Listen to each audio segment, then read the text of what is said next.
Mr. and Mrs. Henry, this is John from Lakeshore V Center. I'm going to be walking you through and showing you some of the basics on your new Cyclone 4007. So as we walk you around here, we're going to show you what you need to do first to get things going. One of the first things you want to do is make sure you turn on these red power buttons. These are battery disconnects. With these operating, that will give you 12-volt power to things like your jacks over here on the side, your computer boards for the inside. There's your new deep cycle interstate battery. That's your hydraulic fluid for your slides, and that's your inverter, which converts 12-volt power to 110. To power up this keypad over here, it's already powered up, but what we do is we push both arrow keys. This little green LED will come on, and then we can push up and down the arrow keys or auto level camper. The switch above here is for our front cap lights. As we walk around the side here, one of the things you're going to notice is you have what's referred to as a split tank system, a tank on either side. Righty-tighty shuts off the tank, lefty-loosey opens up the tanks. We got incredible basement pass-through storage with motion sensor lights, and your TV's there. Here's your docking center. We're gonna bring up everything through this hole in here, your fresh water hose, to attach to your freshwater inlet to fill your tank or for city water connections. Your cable hookups, exterior shower. This is our flush for our tank, and this little switch here turns on our pump and then our lights for this operation over here. Your gate valves are all located in this compartment underneath here. Those gate valves are designed to dump your waste tank and your gray tank. Refrigerator vent on this side. If you do have some condensation falling from that, don't be concerned. That is very normal as they do condensate and remove the moisture. It is a good idea to check your lug nuts on your tires after the first 250 miles, as they can become loose, so you want to make sure you check that. This is your black tank flush and your gate valves for the back side here. In this compartment right here, we've got your discharge nozzle for your fuel center. Two tanks, front tank being your generator tank and back tank being your reserve tank. This turns on those tanks, and this is where your 25-foot 50-amp power cord is attached. The ladder on the side here, it is rated at 250 pounds. You simply pull the pins, the ladder will swing forward. To drop down the tailgate, we simply pull the handles, swing those around. When it falls down to a level position, that means you're in a patio position. When the cables detach, that will give you your ramp positioning to load and unload items. In this lockable compartment down here, we have your steps for your exterior patio. Once again, don't forget to check those lug nuts on those tires after the first 250 miles. Furnace also can become hot, so keep the little ones away from that as just an added safety measure. You also have your hot water heater over here. Same thing can happen with that, as it can become hot, so do try and keep the little ones away from that. This right here stores away our exterior grill. There's a quick connect gas line, which does have to be attached below. Our propane tank over on this side, one of the things you're gonna notice is this little green valve in this corner here. Green means that there's propane running through the lines. There's a little flipper lever on top. Whichever direction you flip that is the direction of the tank that it's drawing off of. And again, righty-tighty shuts off the tank, lefty-loosey opens up the tanks. Let's walk inside. We'll show you the basic operation of your appliances and components.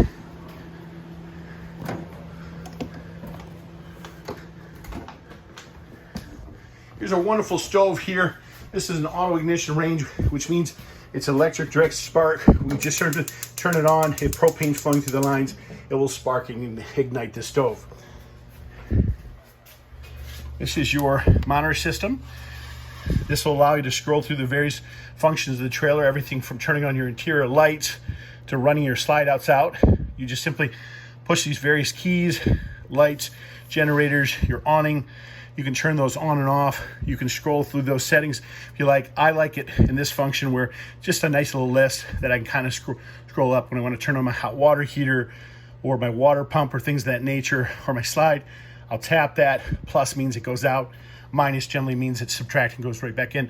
Light switches are located above that. This is for my solar charger to let me know it's throwing current to that. This is to turn on my inverter. So if you want those 110 outlets to work on the inside, you have to turn that on there. And this, of course, slides in and out the various slides, the bedroom slide.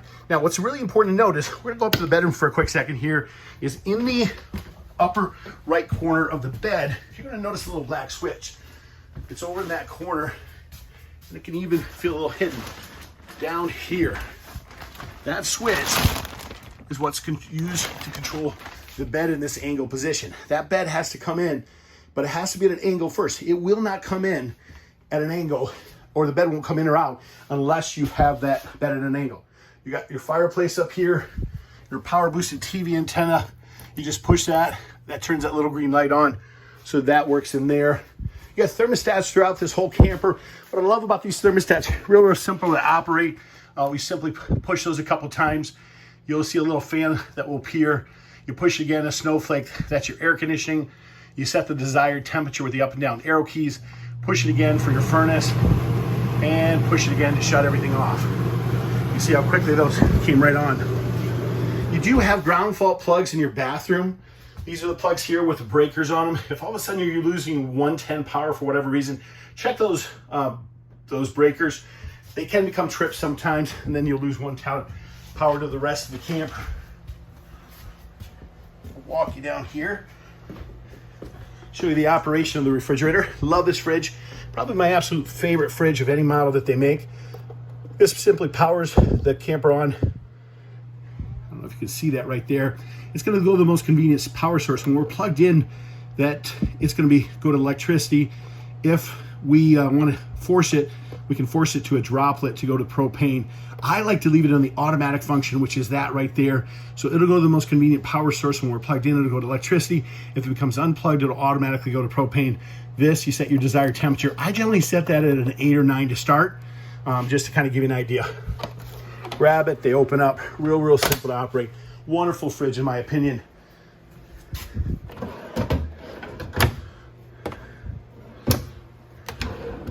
Great storage in this.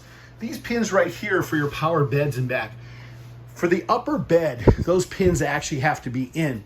If those pins are in, both beds won't come down at the same time. Only the bottom bed will come down. If you remove those pins, as they have right here, you'll notice this top bed can come down freely, and this is kind of the normal positioning of those beds when that happens. Those beds are actually controlled from this keypad here. These turn on lights, and this is a power bed control. Don't forget, you do have a thermostat back here as well, because you've got an additional air conditioner in this room. So you've got air conditioners, 3 of them all throughout this camper. Absolutely amazing.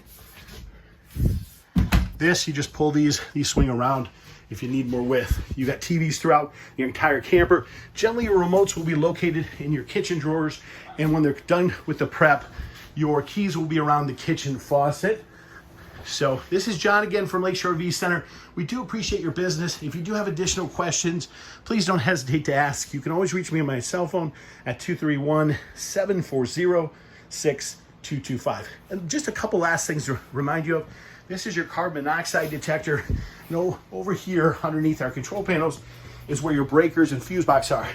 These are your fuses. These are your 110 breakers. They're all indicated and marked for the various appliances. So if one of those does trip and you lose power to it, that's where you want to go. Once again, John from Lakeshore V Center, thanks again for your business. And have a great day.